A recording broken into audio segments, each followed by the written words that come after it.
say as regards shares in a company registered under the Companies Act vis-a-vis post-election coalition agreements registered under the Political Parties Act and the governance of. Senator Batuli Beti Montet. Thank you, Mr. Speaker, sir. Mr. Speaker, sir, I want to ask Honorable Mutuse, is there a minimum age of a client in a bank to get a loan of 700 million?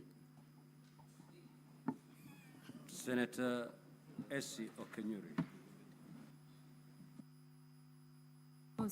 Sorry, Mr. Speaker, my question, I'm awaiting Dr. Andrew Mulwa.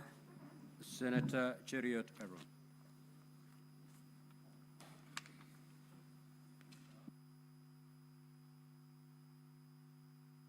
Mike. Two quick questions to you, Mutuse. Is there any crime that a Kenyan will have committed if they have 20, 30, or even 40 companies? Because I see you have listed 22 companies here. Is there any crime by just owning these companies you feel that the person you accuse has committed? Second, on this issue of Vipingo Beach, surely, Honorable Mutuse, what is the crime of the sons of the Deputy President being listed as directors? Because I have tried combing through your motion to establish what you consider to be either an illegality or a crime on their part by simply being listed as directors. Lastly, Mr. Speaker, is to the Council for the DP, Wakili Masharia.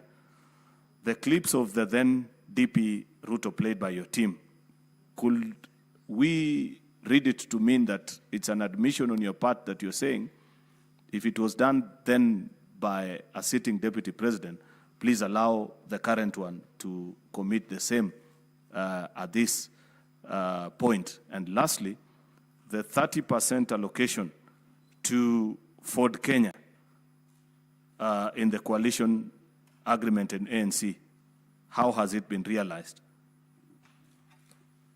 Senator Margaret Kamar. Thank you, Mr. Speaker, for giving me the opportunity. I have one small question for Honorable Mluse, and that is on the witness, somebody who, by the name Peterson Jomo Muchira, who wrote an affidavit that touches on Olive Garden Hotel. He offered himself to appear and be cross-examined on the content of his affidavit. Was he invited? Senator Kathuri Murungi. Every evaluation of global fund funded tenders, and after doing a pre-award review, they did not agree with the technical evaluation committee that had evaluated the tender and recommended for cancellation of the tender. Thank you. You've answered. So it's as a result of the review of all the bids. Number one goes to Honorable Mutuse. Honorable Mutuse, in ground 7, you have seen that His Excellency, the Deputy President, has inexplicably amassed a humongous, you know, these are very strong ones, property portfolio estimated at 5.2 billion. So my question is, this is within 2 years. I know for a fact that before an election, any eligible candidate clears himself or herself with the IBC before contesting.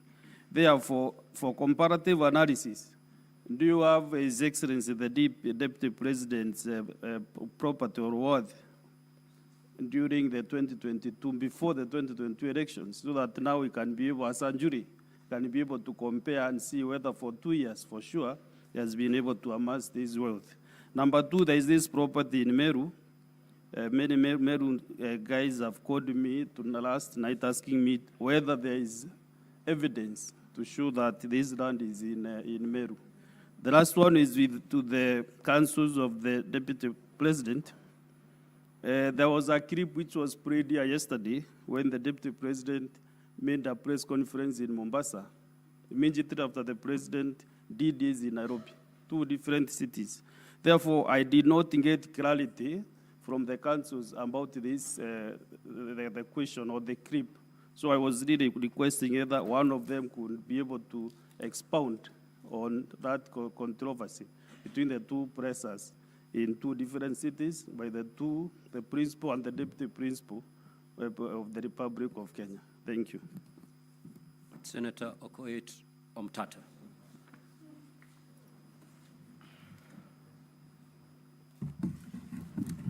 Thank you, Honorable Speaker. I have a question for the Honorable Mutuse.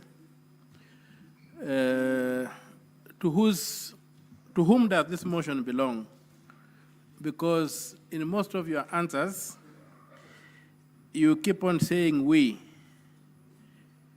I think, Honorable Senator Omtata, that question was asked by the Honorable Enoch Wambua, Senator, and Okay. it was responded to. So just ask for a different clarification. Okay, and other than that, I wanted to ask whether Honorable Mutuse knows the difference between an impeachment motion and a censure motion. And if he does, where does he place his motion? Is it a censure motion or is it an impeachment motion? And what are the thresholds for each of those 2 motions, if he understands the difference? Thank you. Senator Chute.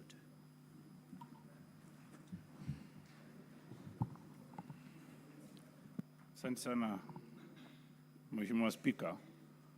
Mheshimiwa Mutuse, ulileta ushahidi hapa mbele ya Senate ukidai ya kuwa Deputy President ako na 5.2 billion. Wewe ni wakili. Na vile unaongea jana unaonekana wakili shupavu.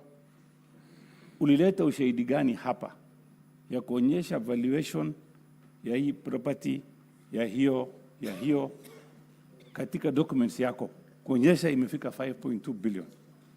Swali ya pili, ulileta mashtaka 11. Vile unasimama huko leo, unaona aibu kidogo kwamba ulilete porojo mingi na mambo mingi kama ukiwa wakili hujafikiria vizuri.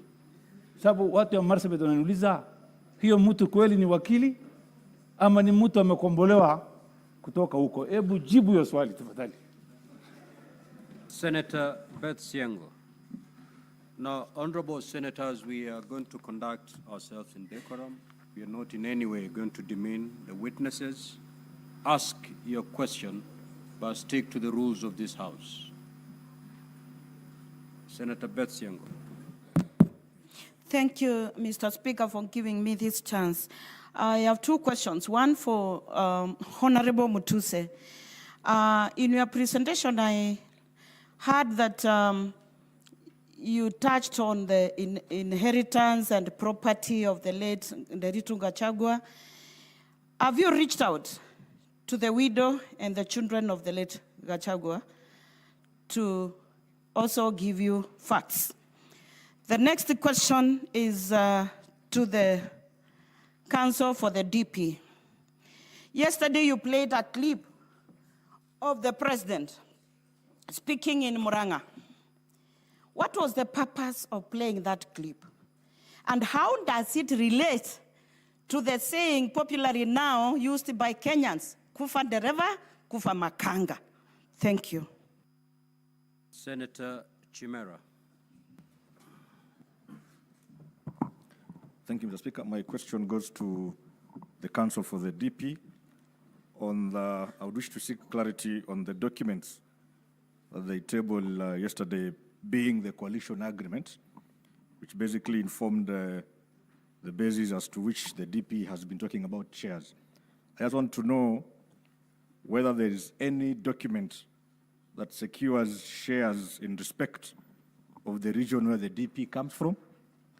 And secondly, Mr. Speaker, if the Council is aware that his client, at the time those documents were being prepared, he was a candidate for office, and now he successfully became DP and that he needs to promote national unity, and if it is still in order for him to continue championing for the interest of one region as against the entire nation. Thank you, Mr. Speaker. Senator Richard Onyonk.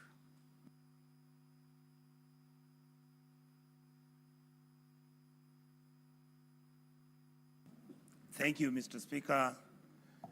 My questions are two, and I would like to ask Honorable Mutuse. I hold you highly. I don't think that you're as idiotic as our colleagues will say. I want to ask you, between the time when the Deputy President was a Member of Parliament and the time when he became the Deputy President, were you able to see whether there was a deliberate variation in the amounts of money that he was handling? Did you see whether the money that he was handling as a Member of Parliament, for example, changed then to the money that you brought in, where you're saying that there is some money laundering taking place? Were you able, or are you able to show that distinction in order for you to make your case? The second question I wanted to ask you again on the same issue.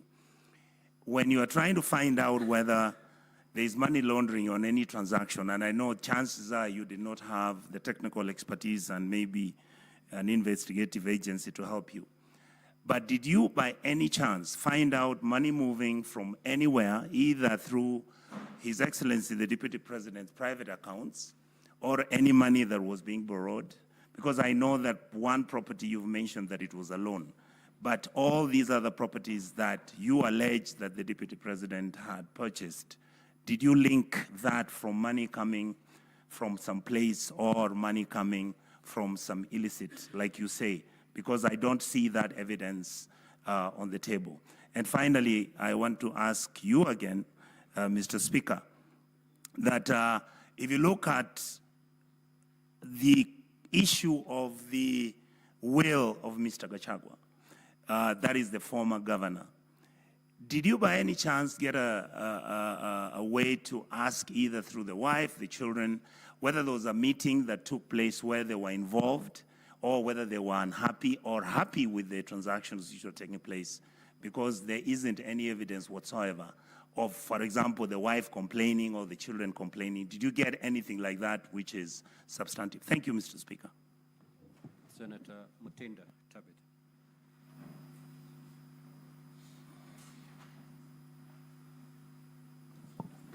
Thank you, Mr. Speaker. My two questions goes to you, Honorable Mutuse. First, in regards to this company by the name Crystal Kenya Limited, Ground 7, date of incorporation is 2009.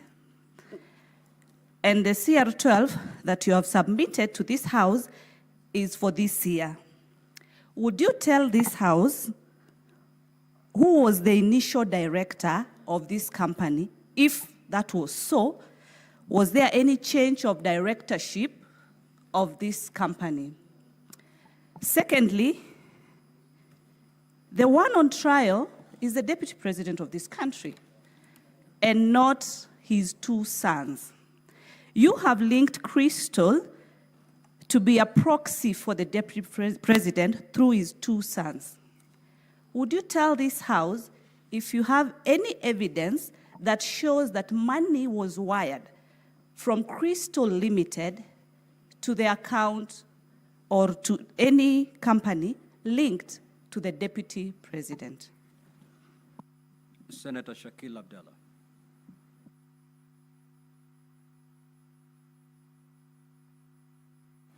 Thank you, Mr. Speaker. My question is to Honorable Mutuse. If Judge Maina had filed any complaints regarding the being harassed by the Deputy President. Thank you. Senator Miraj Abdullah.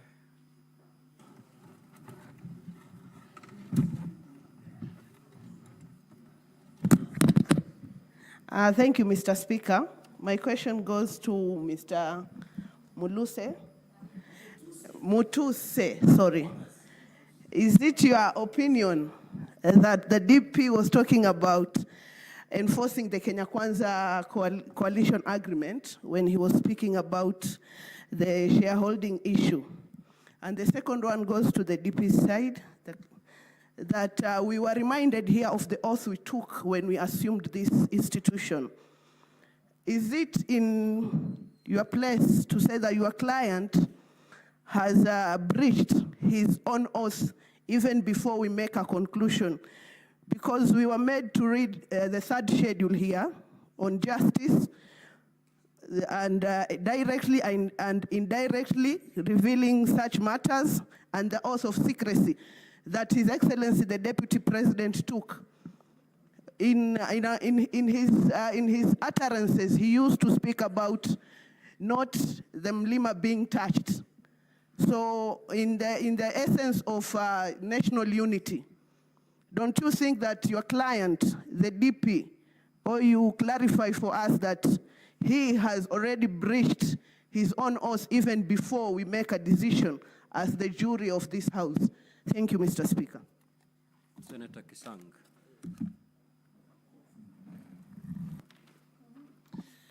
Thank you, Honorable Speaker. My first question goes to Mutuse and a comment. Honorable Speaker, I want to find out from Mheshimiwa, out of the 22 companies that you've alleged associated with the Deputy President, how many are really of interest to this particular impeachment? Yesterday you talked about the one in Rea Vivingo, and we saw that 10,000 of the shares, the total shares, are owned by the estate of the late Governor Kachagwa. And then a comment, Honorable Speaker, is the clips that were played yesterday on shareholding. I think I want to ask the legal counsel for the Deputy President. It looks like we didn't stop campaigns after election. It looked like we continued to propagate campaigns because we expected the Deputy President, immediately after campaigns, we stop about this thing of shareholding because... Senator Maanzo.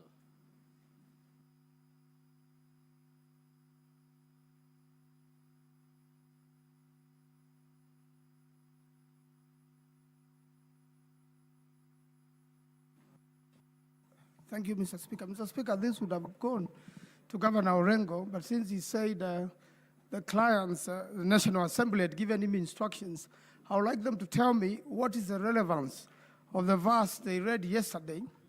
And also, on the floor of the National Assembly, they read a verse that when bad leaders rule, badness increases in a country. And when good leaders rule, goodness increases in a country. Finally, what is the maximum number of companies can an individual participate in under the law? I thank you, Mr. Speaker. Honorable Mutuse, you may now proceed to respond. You have exactly 10 minutes to do that. Thank you, Mr. Speaker and honorable senators, for this opportunity. I have, from the questions that have come across, there are many that relate to the companies, and with your indulgence, allow me to start from there. Senator Cheriot, Senator from Marakwet, and several senators have asked why I listed 21 companies and why I said I did not have an interest in some of them. Number one, I think it is important for us to understand the context within which we are operating. I am not an investigator. And the law under Article 94, Article 95, does not make a member of Parliament, the National Assembly or Senate, an investigator. What I'm required to do is to establish a prima facie case, to establish that what is happening is outside the requirements of the law. And having been in this country and with a lot of enthusiasm in matters governance, I also know that this Senate has an opportunity to consider the impeachment of the late Nderito Gachagua. And in that impeachment, because this is a house of record, you will realize that most of the companies that I've listed were also complained about by the County Assembly of Nyeri during the impeachment of Governor Nderitu Gachagua. And the complaint was specifically that there was a brother to the late governor, and the brother is one Rigathi Gachagua, who was doing all the business in Nyeri County. And from that basis, therefore, I needed to expound to find out what these companies that had been complained about during that impeachment, what these companies that had been complained about in the Esther Minor decision in terms of money laundering had to do with the Deputy President and the things that I'm alleging against him. And it is on that basis that I listed these companies. I want to invite members of this Senate to also know that in doing this, it is not just about the direct evidence. It is also about the circumstantial evidence. It's also about the circumstances that led to where we are. That there are companies that were complained about doing business in Nyeri County. It came to this Senate. That the same companies were complained about doing money laundering, and a decision of the High Court by Justice Maina has been tabled before you. And today, we are complaining that the same companies are helping to do corruption and money laundering. And that's the reason why we bring those companies. Please notice that in an impeachment, because I've been asked about threshold, and I know you know about it, my work here is not to prove criminal liability. It is not to prove beyond reasonable doubt. My work here is not to prove civil liability, but to show political responsibility. And I have been able to do that. In terms of Vipingo Ridge, the question I want to invite honorable senators, and I request that you listen to me. I was told yesterday that Vipingo Ridge, the two sons of His Excellency the Deputy President, are mere directors, and that the shares are owned by the estate of the late Nderitu Gachagua. But then you ask yourself, all of you here, you have children, why would my brother's children own my estate and not my children? Why would my brother's children be the ones who are directors in my estate and not my own children? If you die today, will your children be the ones being directors of your properties, or it is the children of your brothers? Don't you see this is suspicious? It is obviously suspicious. Number two, in law, and I want to challenge anyone. An estate, what is an estate? An estate is the totality of your belongings. So can an estate own an estate? It is administrators. We would expect that the executors in the estate who are named in the will are the ones who would have been named in the shareholding. And we know all these trick games that are being played around to hide ownership. And that, because I talked about circumstantial evidence, that is to be compared with the affidavit of Mr. Jomo in terms of how Jomo was approached to be proxy in buying the property, and how Jahenda, the question that has been asked, is the one operating the accounts. And we have been able to show that the same Jahenda, the same lady who works at the DP's office, is the same person who is the manager at the hotel and is the one who is operating the accounts. So I invite you to see the web of secrecy, the web of conspiracy. It is a web. And this is why I said these are white-collar crimes. They are done by intelligent people. Sometimes it becomes very difficult to get direct evidence, but in the totality of the circumstances, it points to money laundering and corruption. Let me now go to Senator for Nandi, my good friend, Senator Cherangei. Thank you very much for the Bible verse. I'll keep on reading it, and every time I read it, I'll remember you. 5.2 billion wealth. Did I ask for the wealth declaration? I have said here I was not in an investigation journey. I was doing my role under the law to establish a prima facie case. And the last I know, in terms of public declaration, because this has also been asked, the Deputy President, during the presidential debate, as a candidate for election, did declare that it was worth 800 million shillings. I have listed companies, I have listed suspicious transactions that lead me to the conclusion that he is now worth 5.2 billion shillings. The law on unexplained assets, because this is important, the law on unexplained assets is such that you are asked, you own this, please tell us how you acquired it. Because as far as we know, your legitimate income cannot support this. That is what I have done. I have listed properties that I have laid evidence that they are either directly or indirectly owned by the Deputy President. It is upon him, and this law is established, it is upon him to tell us where he got money to buy those properties, because in as far as we know, his legitimate sources of income do not support that income. Senator Kinyua, thank you for the question.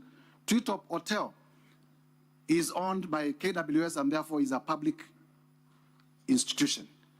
The expectation at law is that it should be, if it was to be leased, that needed to follow the Public Procurement and Disposal Act, and therefore would have expected an advertisement, a competitive process to leading to its acquisition and leasing to a private person. There is no evidence that that was done, and that's why I allege and I approved that the Deputy President used his office to influence the acquiring of Treetops Hotel, abuse of office.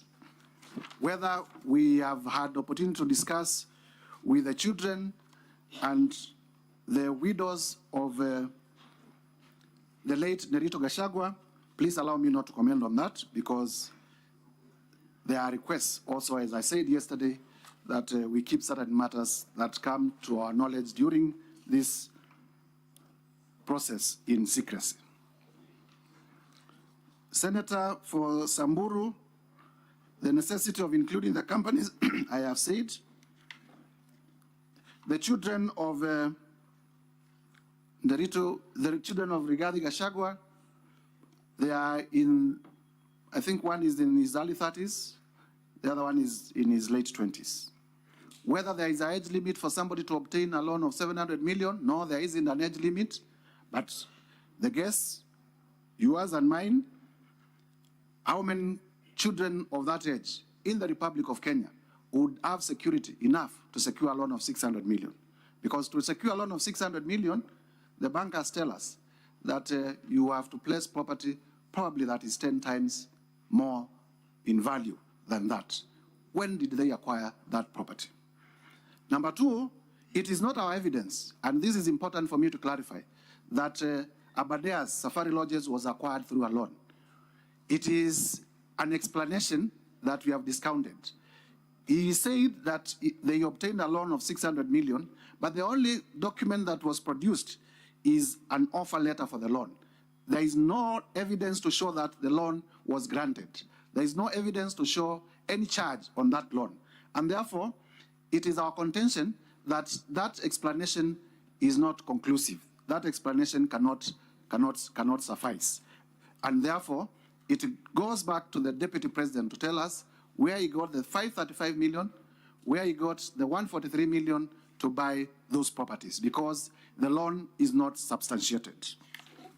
Senator, in terms of Olive Gardens, we have been able to show Julian Jahenda, the one managing the hotel and the one working in the DP's office, is one and the same person. Jomo, we bought the hotel on a promise that the Deputy President, the truth of the matter is that conclude, Honorable Mutuse. Jomo bought the hotel 2 minutes to as a proxy for the Deputy President. What problem do we have with refurbishment at the office of the Deputy President? We do not have a problem with the tender, we have a problem with the priorities. Kenyans today, and the Deputy President is talking about it, are crying about services. Is it a priority to renovate the office, or is it a priority to give water to the people of Kibwezi?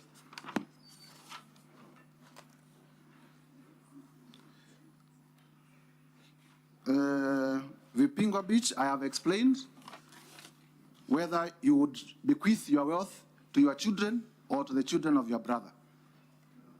Senator of Meru, the property, there is an admission from the response by the DP that he actually owns a property in Meru, so I do not need to belabor that point. He has already admitted he owns a property in Meru, but he says he got a loan from one of the local circles. He has not produced evidence for that loan. And therefore, to my contention, that issue is already proved. In terms of the NIS address in Mombasa and why we complain about it, imagine, and I do not want to imagine that, somebody was a member of Al-Shabaab, and the deputy president, none other than the deputy president, stood up and said our intelligence system has collapsed. Wouldn't that be the right time to strike? That is the risk that the country faced by that particular announcement. I thank you, Mr. Speaker. Thank you. Let us have the second witness.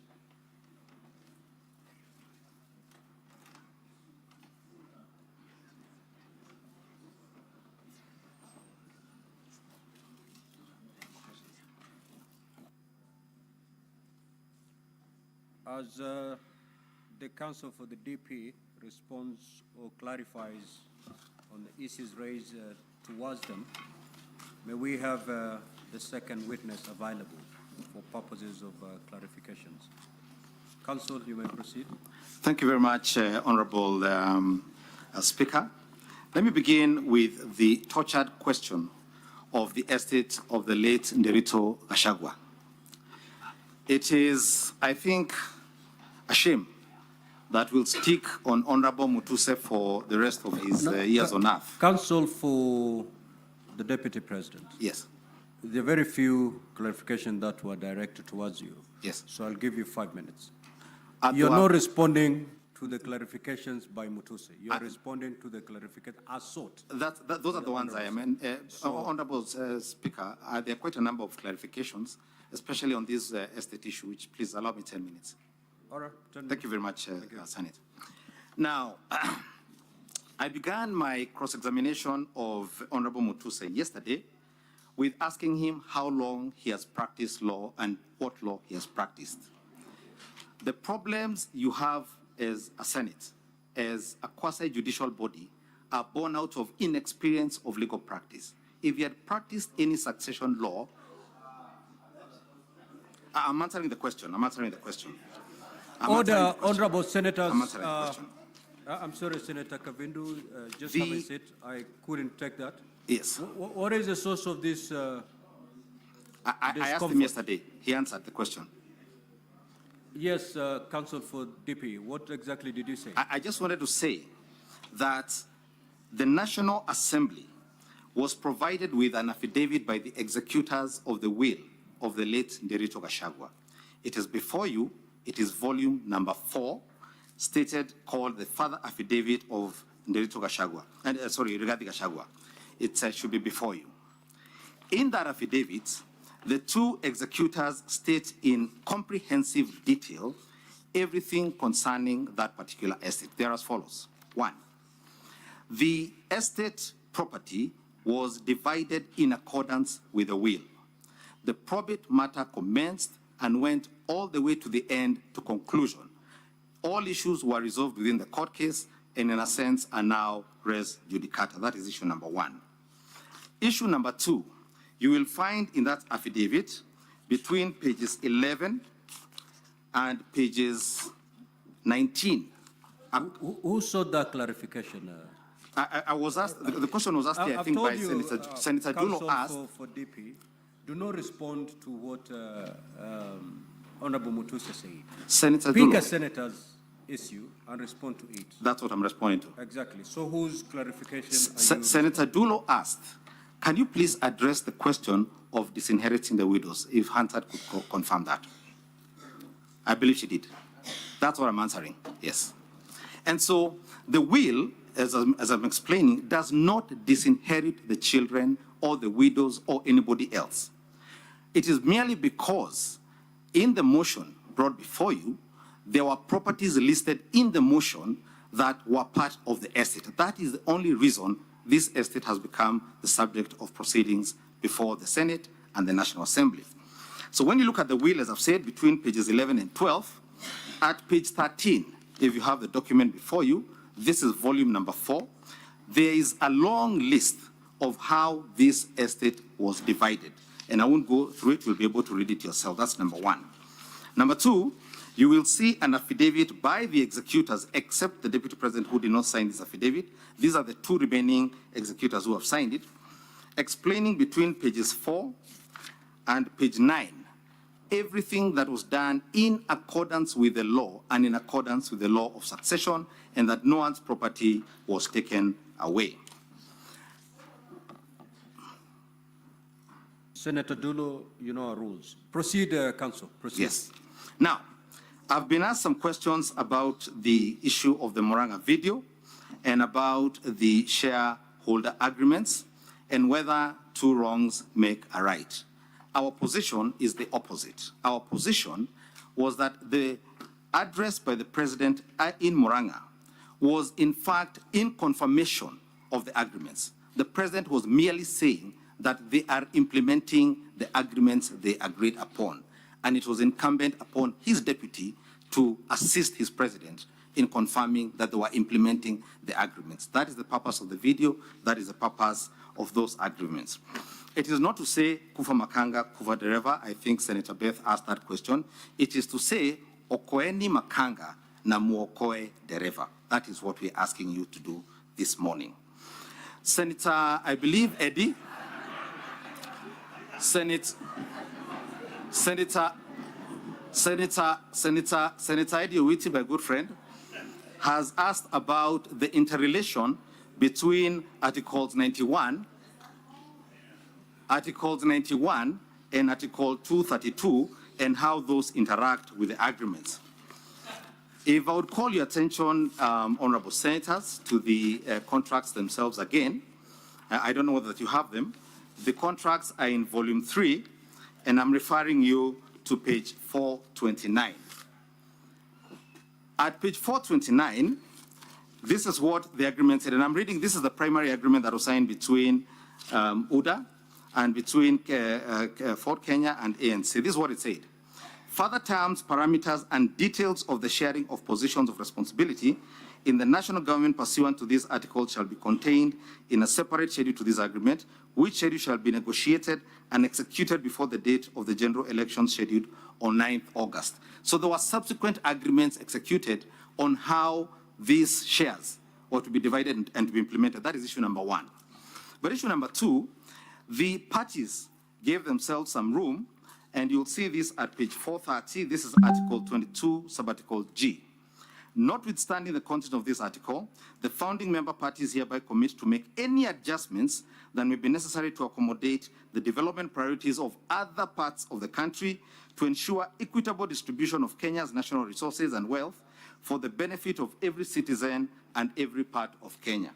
When the Deputy President takes a stand, we will be demonstrating to you with videos where both he and his boss, the President, went out of their way to say that the voting did not matter to how they were going to implement the development agenda.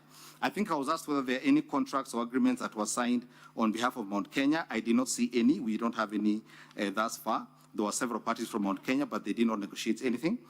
Then an important question. The Deputy President did not say the government is a company. When you read the statements, he was making an example. It's like a company.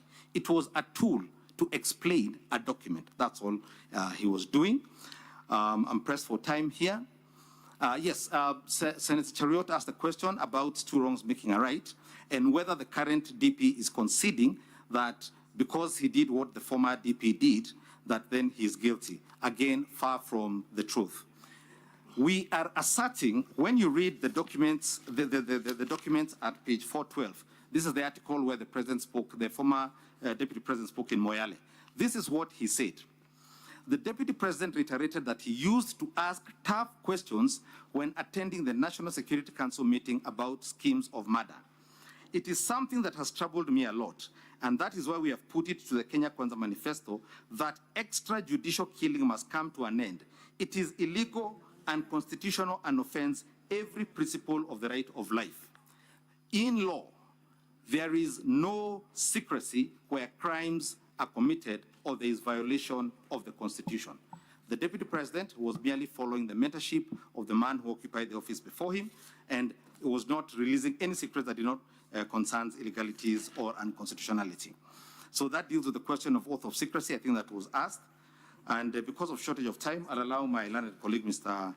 Elisha Ngoya, to come and answer a few questions. Thank you very much, honorable senators, for your time and your attention. How many minutes, clerk? Mr. Speaker, 3 minutes will be enough for me. No, we need to know how much time you have. Okay. You have 2 minutes. Okay.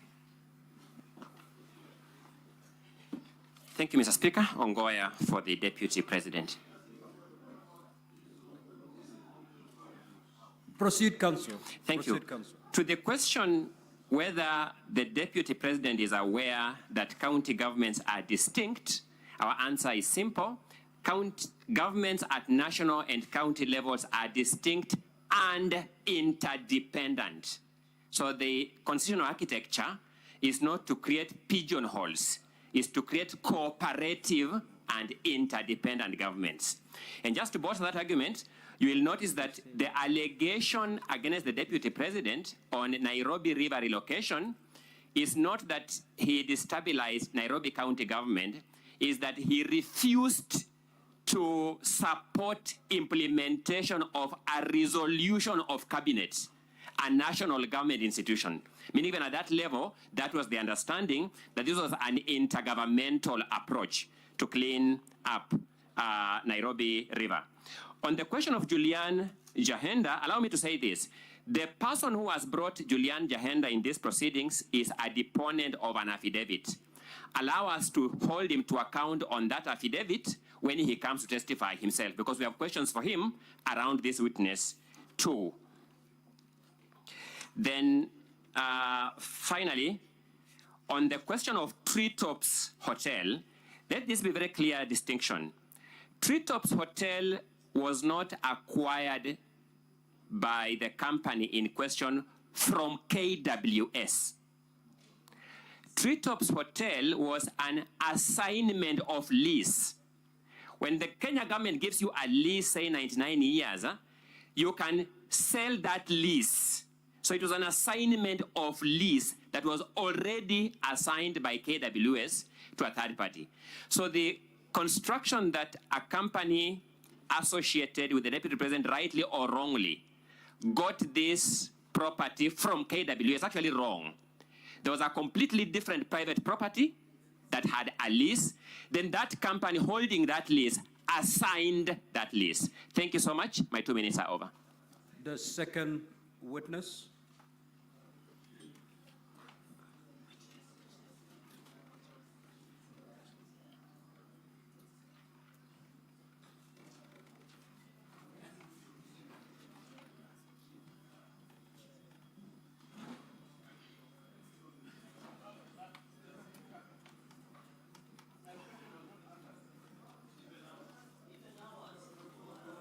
Order, honorable senators. Senator Olekina, proceed.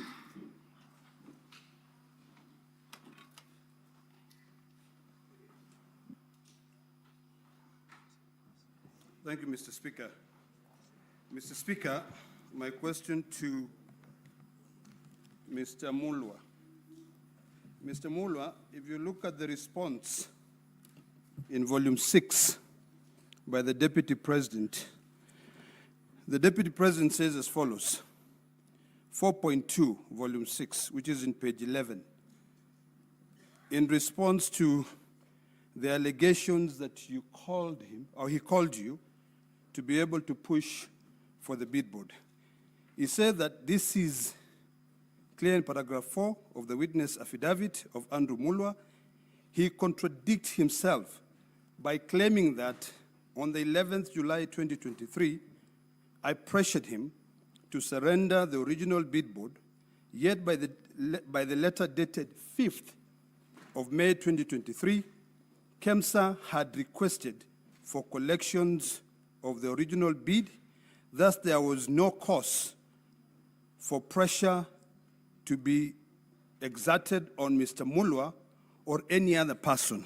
Now, In your affidavit, on page 70, you put an excerpt of your WhatsApp or communication between yourself and Dr. Rigathi, where Dr. Rigathi, it's alleged, he said, Dr. Ikunu Rigathi here, kindly contact me. When possible, there is a document for HE we are trying to collect. In the same affidavit, you have annexed 3 letters. One letter dated June 30th, and I want you to keep in mind of the 30th of May. June 30th, which is a letter sent to you, from KEMSA to ESCC, requesting for the bid board. That is June 30th. That is a month after the date that the Deputy President alleges to have received information from KEMSA asking him to collect the bid bond. Secondly, you have a letter dated 11th July, where you communicate to the company called Shabika Impex Private Limited, asking them to collect the bid bond. Yesterday, when you're being cross-examined, you said that you were afraid, you felt pressured when the Deputy President called you, allegedly, and asked you to surrender the bid bond. Could you please give us a chronological of events? Because this letter is dated 11th that you sent to them. You allege that the Deputy President called you on 11th. Honorable SC, Rule 23 of the Rules of Procedure. SC Okenyuri, he's gotten the question. He's gotten the question. Thank you, Mr. Speaker. I also wish to ask Dr. Andrew Muller the following. Confirm if the Deputy President did call you.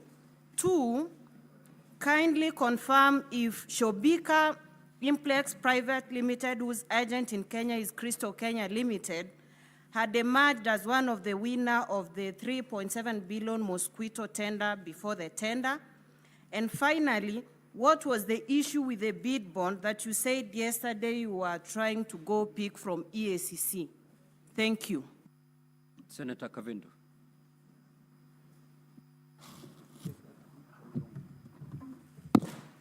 Thank you, Chair.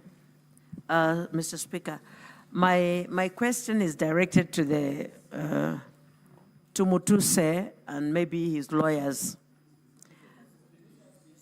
Yes, I'm directing it to his lawyers. Please, kindly give me my time. I didn't talk, Olekina, when you were talking. Senator Kavindu. Thank you, Mr. Speaker. Let me go Only ahead. Address yourself to the chair. Thank you. Proceed.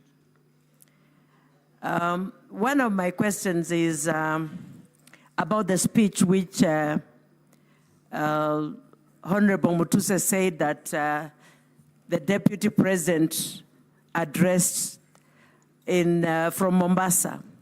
My question is there any law preventing either the President or the Deputy President from intervening if they see any failures with the National Intelligence Services? Is there any law preventing them from intervening or questioning the National Intelligence Service, or is there any law directing them where they should ask these questions from?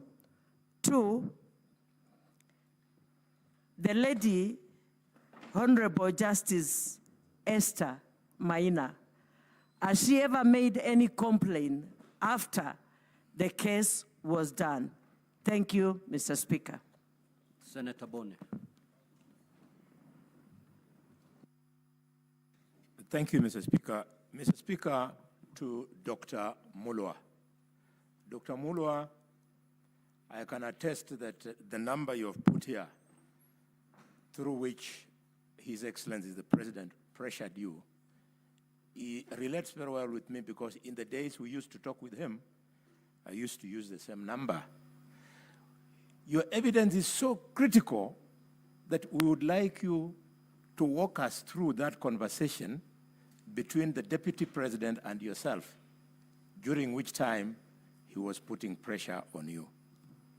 Mr. Speaker, sir, Tom Masharia, Counsel, you are a man of many years of experience, and you know the hierarchy of laws. The Constitution is at the apex, and all other laws are subservient. In your attempt to justify, or rather to protect, and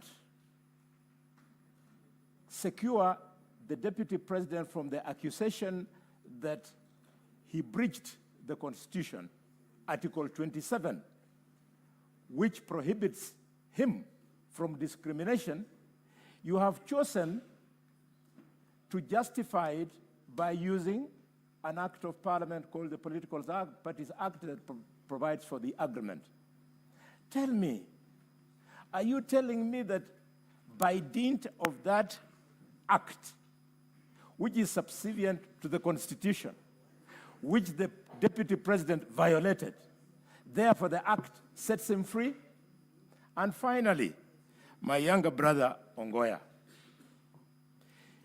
you have told us that for Mutuse to be able to prove that there was insubordination, he needed to bring something from the supervisor. Senator Hamida.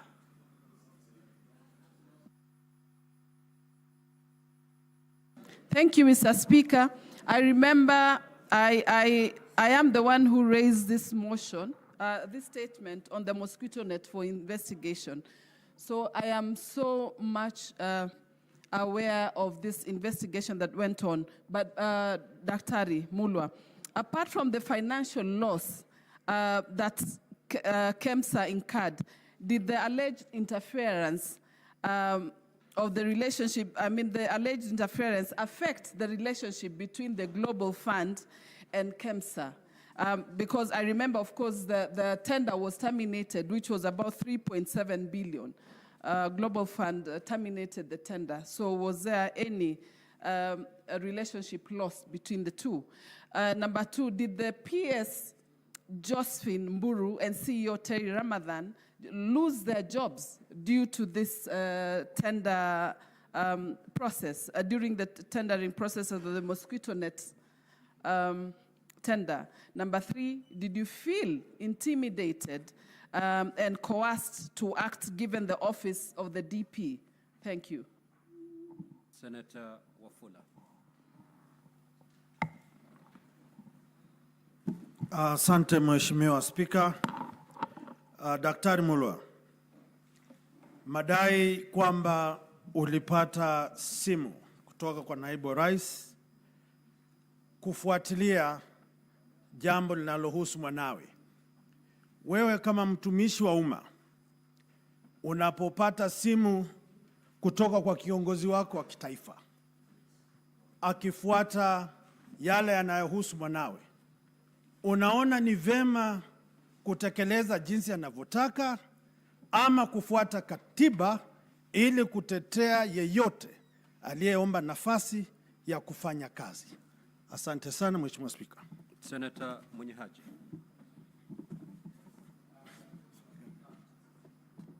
Pia mimi swali langu ni kwa Daktari Mulwa kwamba hii zabuni ulisema kuwa ilifutiliwa mbali. Je, wakati ilipofutiliwa mbali kuna hasara yoyote ilitokea kwa serikali ama kwa KEMSA kutokana na kufutiliwa mbali kwa zabuni hiyo? Pili ni kuwa wewe kama mkurugenzi wa KEMSA ulichukua hatua gani ulipopata simu ama ulipopata maelezo kutoka kwa naibu wa rais kwamba hiyo tenda ama hiyo zabuni ipewe mtu fulani? Asante. Senator Muma. Thank you, Honorable Speaker.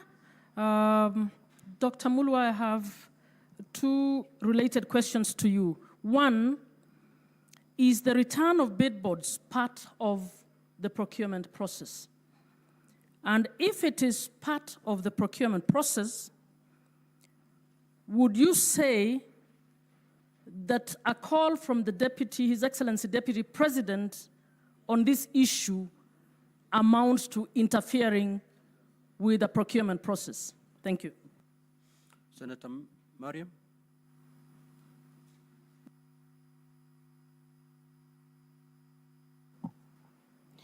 Thank you, Mr. Speaker, for giving me this opportunity. My question is to Dr. Mulwa, that you said DP calls you. Is there, when he calls you, is there any interference with the procurement process? Thank you. Witness, you may now proceed to make the clarifications as sought by the honorable senators. You have 10 minutes to do that. Thank you very much, Mr. Speaker, sir, and honorable senators. I will try to answer the questions that have been put forth on the matter of the procurement of the long-lasting mosquito nets by the various senators. Mr. Speaker, sir, the Senator for Narok asked me to give a chronology of what happened so that I may be able to bring out the issue of the pressure that I got from His Excellency the Deputy President and alluded to the letters that I have submitted in regard to the tenders. Indeed, Mr. Speaker, sir, on around the end of April, the Global Fund wrote to the Kenya Global Fund Management Office, communicating a pre-award review decision to terminate the procurement of the 3.7 billion mosquito net tenders. Mr. Speaker, sir, this was after the procurement had been done earlier on in February by KEMSA, and it's a usual procedure during the procurement under the Global Fund,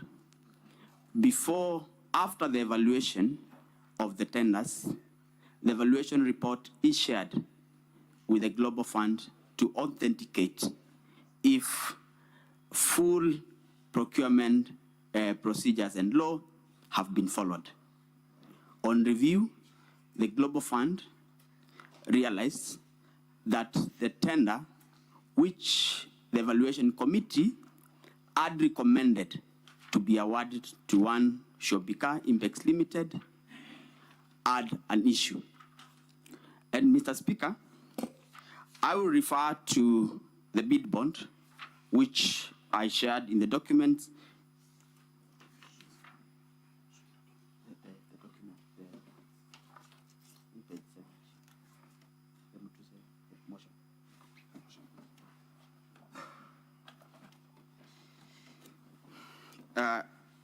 In the motion, I think it's page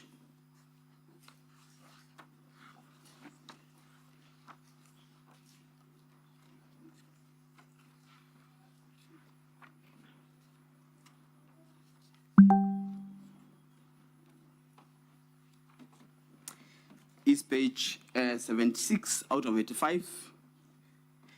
Mr. Speaker and honorable senators, if you look at the bid bond that I'm referring to, the bid bond down there has a stamp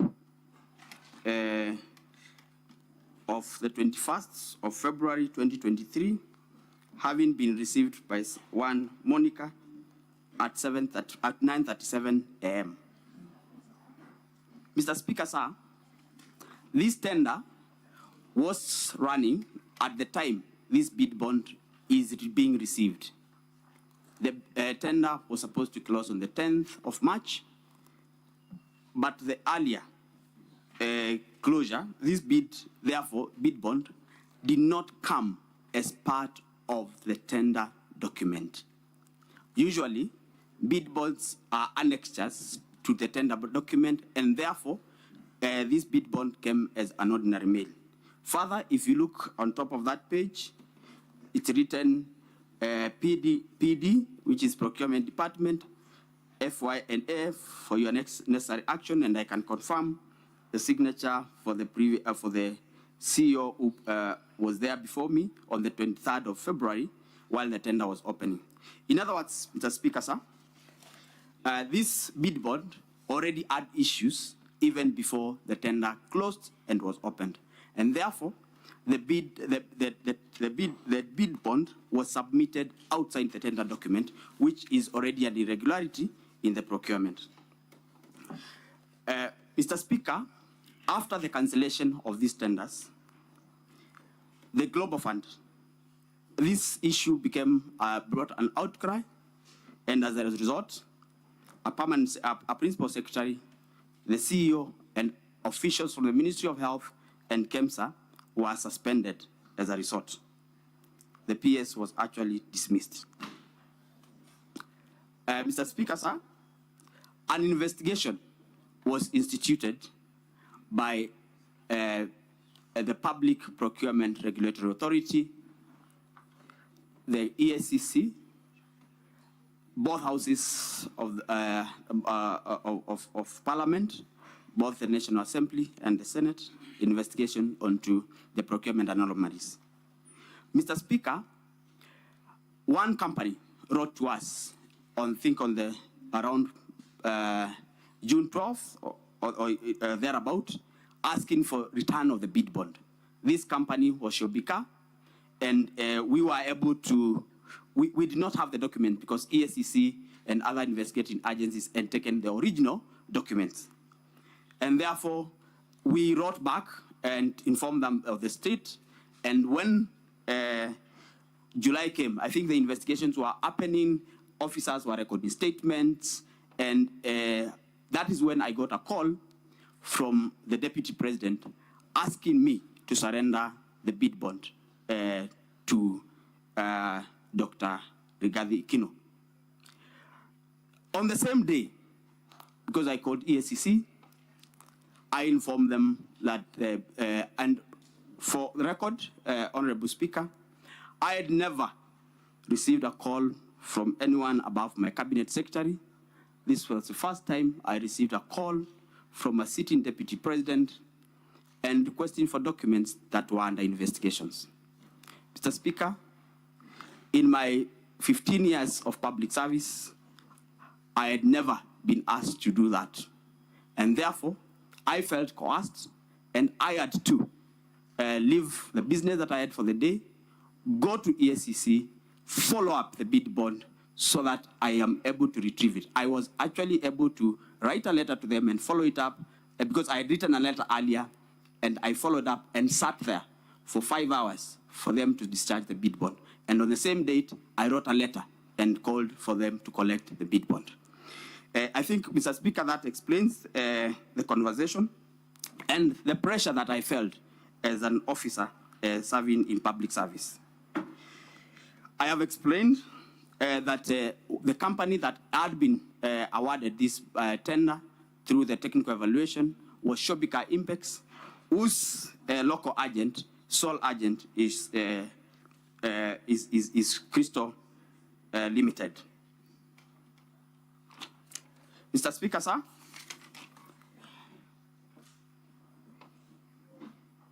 I have walked the Senate through the conversation that I had with the question asked by Honorable Dr. Boni Alwale on what transpired and how I was able to get the bid bond.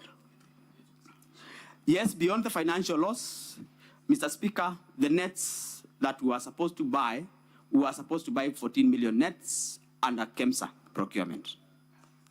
As a result of purchasing these nets through the Global Fund WAMBO system, we could only purchase 10.2 million nets. Global Fund could only supply 10.2 million nets.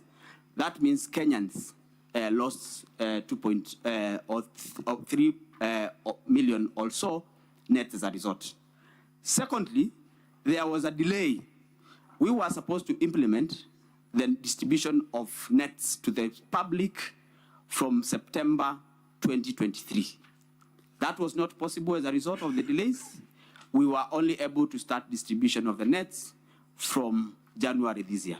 In effect, there was a loss in terms of money, there was a loss in terms of number of nets, and 3, there was a loss in terms of citizens did not enjoy the protection that they would have gotten from the nets in the time that had been envisaged.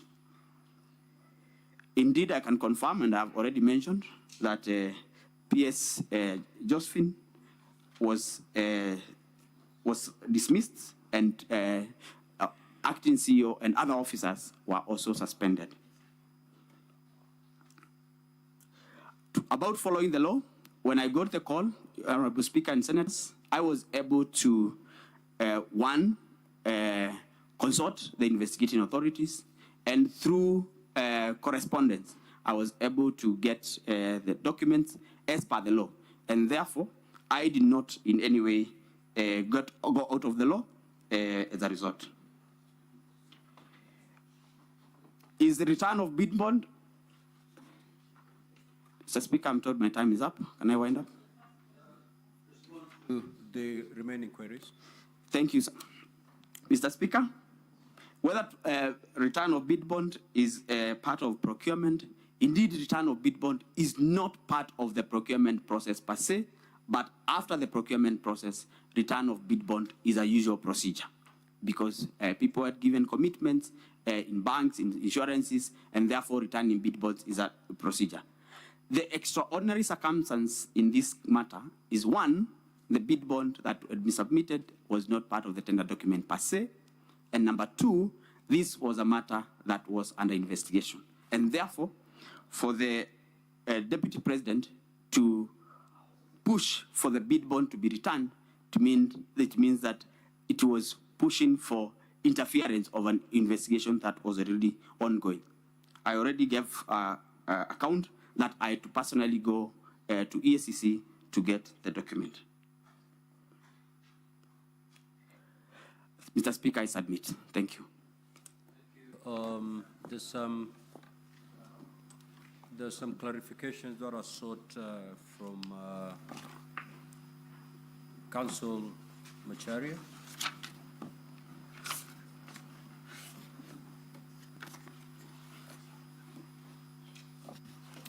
Honorable Speaker and honorable members, Honorable Boni Khalwale asked a question from the law.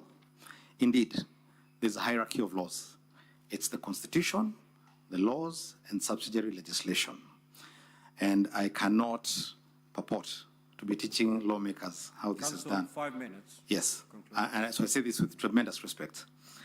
The hierarchy of laws, the infrastructure of laws, is that there are provisions left in the Constitution as self-executing.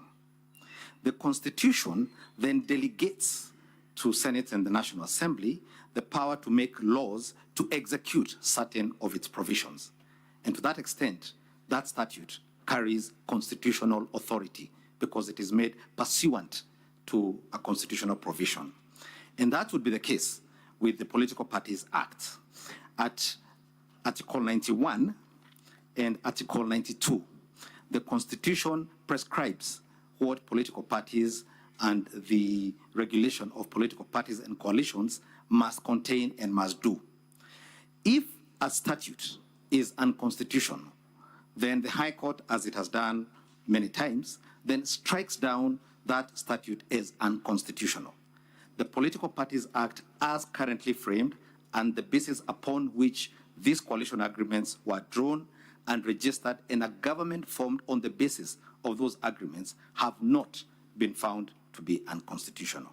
So we're not saying that any wrong was done. We're in fact saying everything was done in accordance with the Constitution and the law. That's number one. Number two, when His Excellency the Deputy President stands to make his response before you, Amongst the things he'll be showing you in great detail with documentation and with videos is the lengths to which not only he, but his ultimate appointing authority, his boss, the president, and the entire government went to ensure that the development was spread across the country.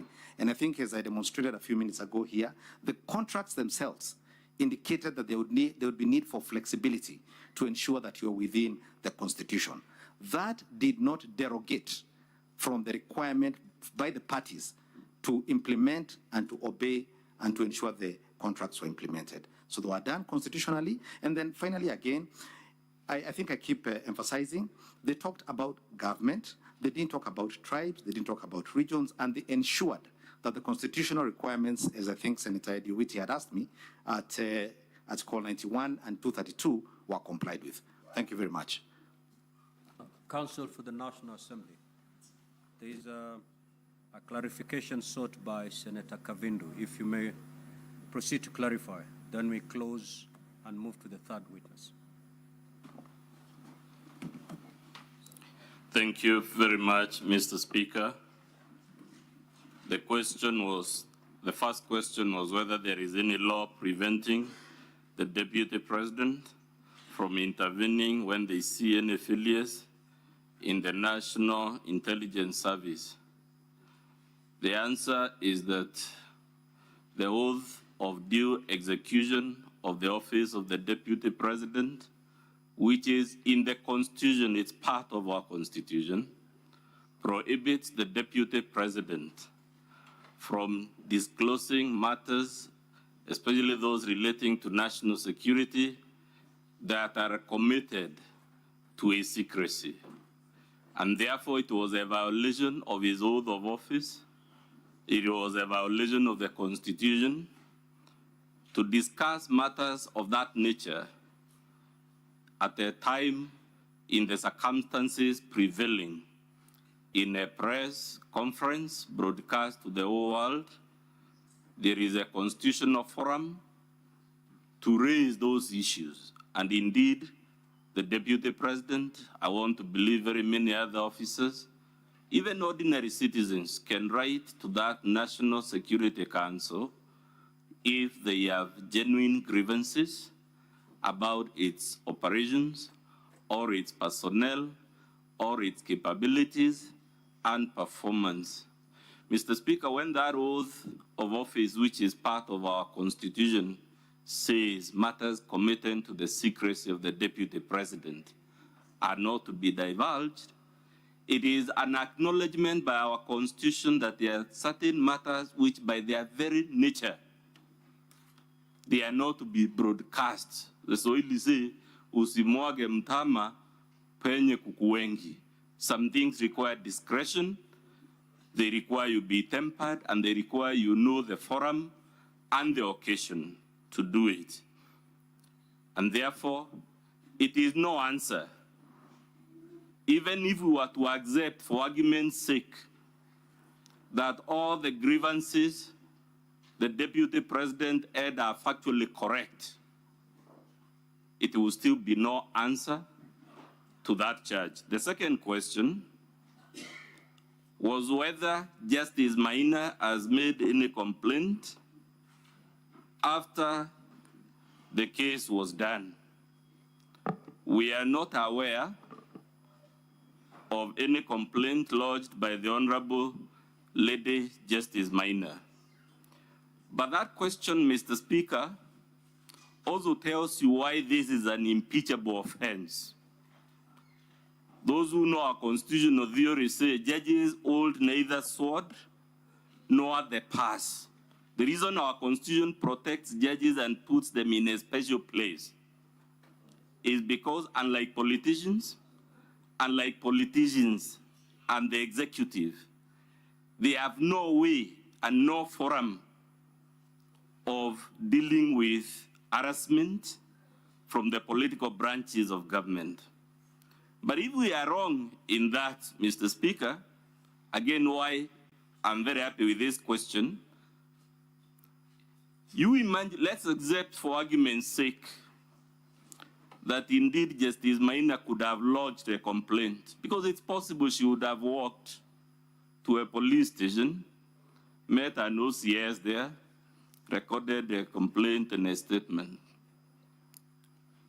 Dr. Mulo has just been here as a junior officer.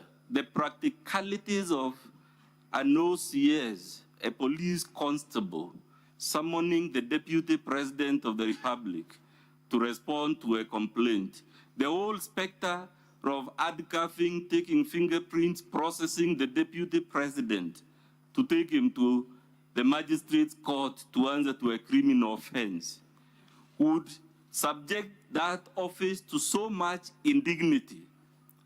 And because the design of our constitution is that people holding certain offices, in fact, the constitutional text is that they should behave in a manner that brings honor and dignity to the office.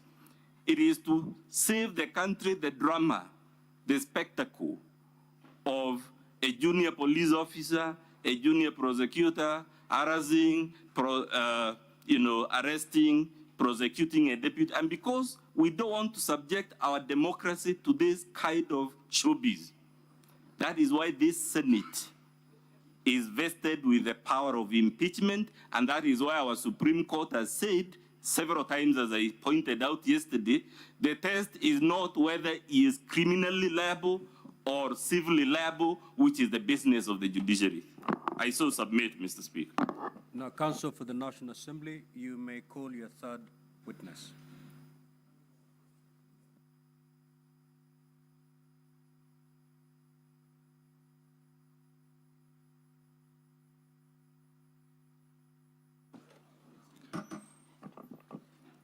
Honorable Speaker, distinguished senators, my name is Moses Kipkogei. Our next witness is Abdi Mahmoud from the EACC. He's a former witness who was called pursuant to the summons issued by this House at the request of the National Assembly. I request the Sergeant at Arms to call him from room 4.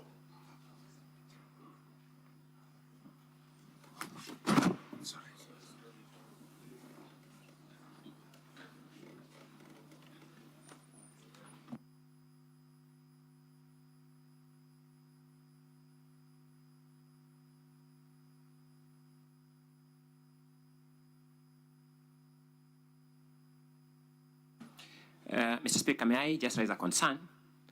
It is true that this witness was called pursuant to a summons of the Senate, but normally a witness is called to produce a particular document or to produce a particular item. As we stand now, none of us knows what this witness is coming to produce, so we can't even pull it out from these massive documents. We want it to go on record that this is trial by ambush. We will know for the first time what this witness has come here to do when he begins speaking. I just want that to go on record, but before he starts, I want counsel to tell us what documents this witness wants to rely on, so that against all the unfairness we have witnessed, at least we can have some semblance of looking at it. Thank you, Mr. Speaker. Counsel for the National Assembly, what say you? Mr. Speaker, the documents to be identified by the witness are contained in Volume 8A of our bundle. Call in the witness, please.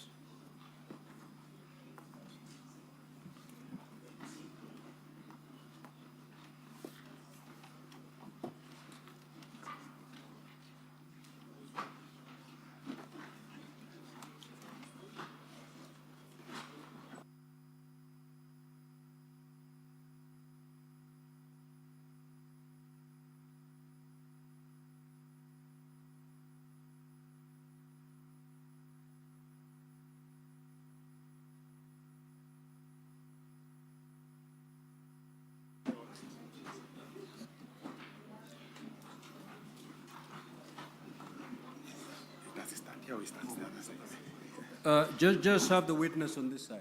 Okay. Where the others took the oath.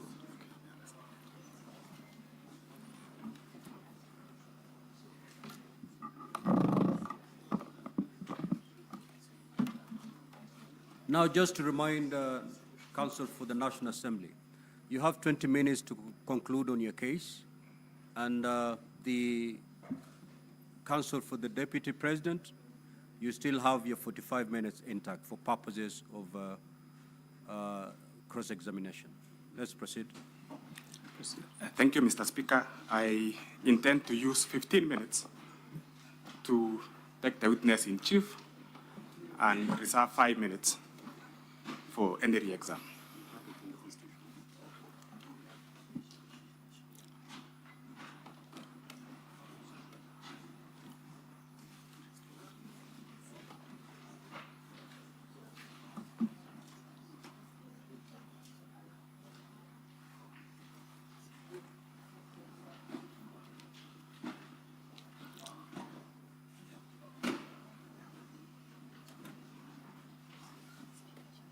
So before the witness takes an oath, Counsel for the Deputy President, you do confirm now that you understand and you know the documents that the witness is going to produce as contained in volume 8A. And these are the documents, I believe, in respect to which I made a ruling yesterday, to have them admitted. We do, Mheshimiwa Speaker. Thank you so much, Senior Counsel. Yeah, thank you. Thank you. So this is, we cannot, and as a chair, I cannot allow trial by ambush. Proceed. Thank you. I, Abdi Ahmed Mohamud, do solemnly swear that the evidence that I shall give before this Senate in respect of the matters before the Senate shall be the truth, the whole truth, and nothing but the truth, so help me God. Thank you. So, Mr. Abdi, introduce yourself to the Senate, the place you work, your rank, and how many years you've worked in that institution. Thank you. My name is Abdi Mohamud. I'm the Deputy Chief Executive Officer of the Ethics and Anti-Corruption Commission. I have worked at the Commission since 2005. I started off as a senior investigator.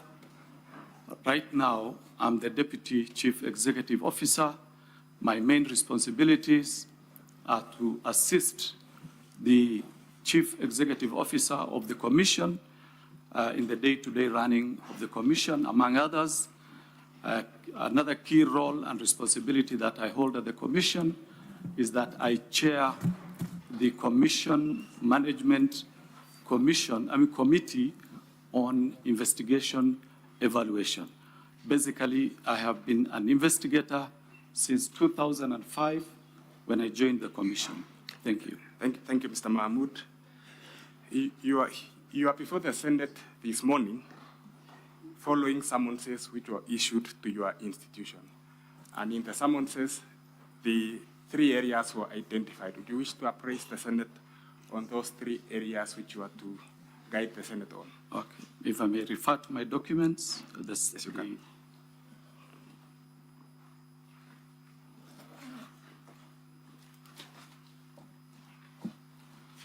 Thank you. So there are 3 areas that I was requested to comment on.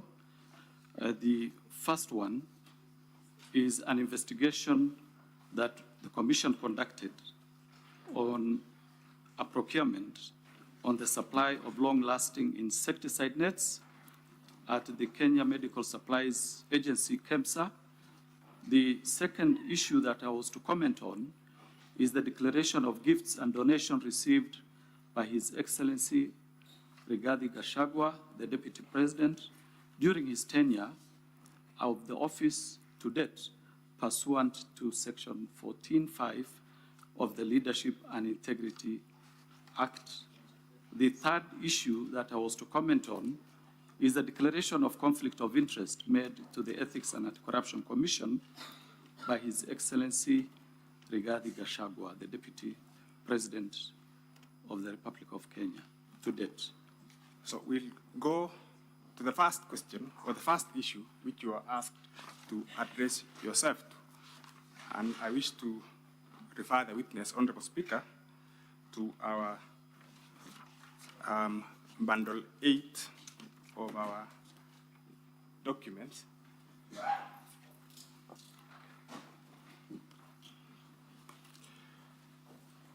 Can you identify the document at page 3 of that document? Yes, I can identify. This is a letter that we did to the Clerk of the National Assembly on 23rd September 2024. It was responding to a letter that we received from the National Assembly requesting us to furnish the National Assembly with information on the investigation that we conducted on the long-lasting insecticide nets, and to indicate in our responses any outcome or status of the investigation that we did conduct. So your letter in that volume relates to procurement of certain items at KEMSA, am I correct? You are correct.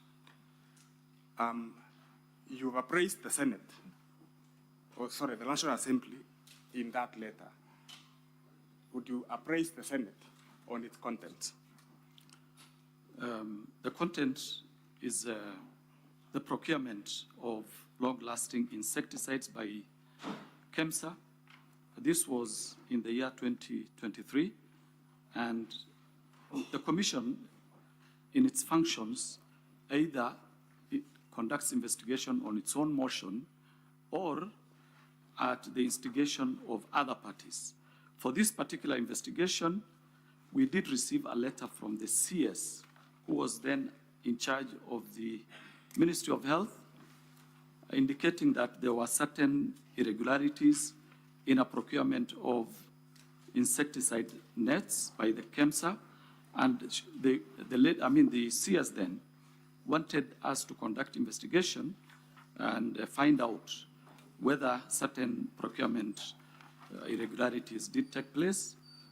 And from that, we actually did carry out investigation, and the outcome of the investigation so far is already reflected in the letter that we have provided. And what was the outcome of the investigations, Mr. Mahmoud? There were serious procurement challenges that affected that particular tender.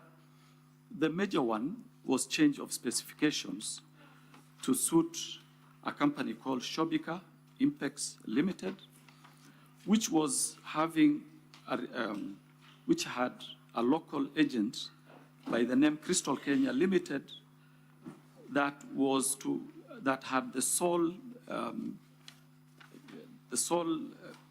responsibility, or rather the sole function, to provide certain mosquitoes that had certain chemicals.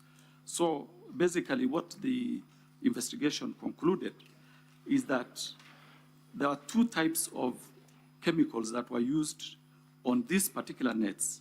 If I may read one of them, one is called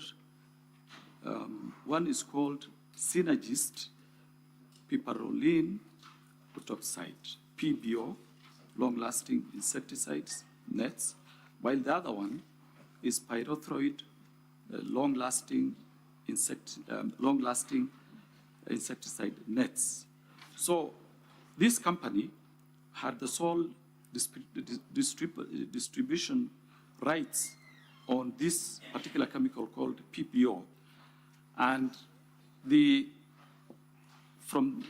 in totality, from the investigation, we realized that the PS at that particular time did write to the CEO of KEMSA, instigating, or rather compelling the CEO of KEMSA to change the specifications so that it can fit the chemical that was to be provided by Shobika Impex Limited, whose local agent was Crystal Kenya Limited. Basically, that was the starting point. The other problem was that there was, when the tender was to close on 23rd, the company, this is Shobika Impex Limited, at that particular time wanted to have a bid bond introduced into the documents, into the tender documents. Yet we all know that in procurement, the tender document, I mean the bid bond, is supposed to be part of the tender document. They're supposed to be delivered together. But in this circumstance, the bid bond was delivered by hand to the CEO's office on 23rd when the tender was supposed to close. So they had to find a way of extending the period of closure up to 10th of the next month of March, so that that particular bid bond which had issues can now be factored in, or rather regularized, and so that this company called Shobika could benefit out of that particular extension. Of course, there are many other issues. Like, we also realized that at the end of the, when the tender was discontinued, for example, there is a company called Tianjin Yorkol International Trading Company that was among the bidders that initially bidded for this particular tender. They were disqualified on a fact that they were not authorized by a manufacturer. This company had provided sufficient evidence and proof that they're actually manufacturers. So a company that is a manufacturer was disqualified on the ground that they did not provide authorization from a manufacturer, yet they are actually manufacturers. So those are some of the challenges that the tender had. And at the end of it all, what became of this tender? At the end of what happened is, after the technical committee of the KEMSA did recommend Shobika to be awarded the tender, because this tender was actually was being financed by Global Fund. So the agreement was, after the tender evaluation committee's report is done, that report is to be handed over to Global Fund, the financiers. So when that report was surrendered or handed over to the Global Fund realized... You said the evaluation committee of KEMSA made a recommendation that Shobika be awarded. Be awarded. That was the finding. That was the finding of KEMSA. That was the recommendation by the technical committee. What happened next? What happened is Global Fund decided to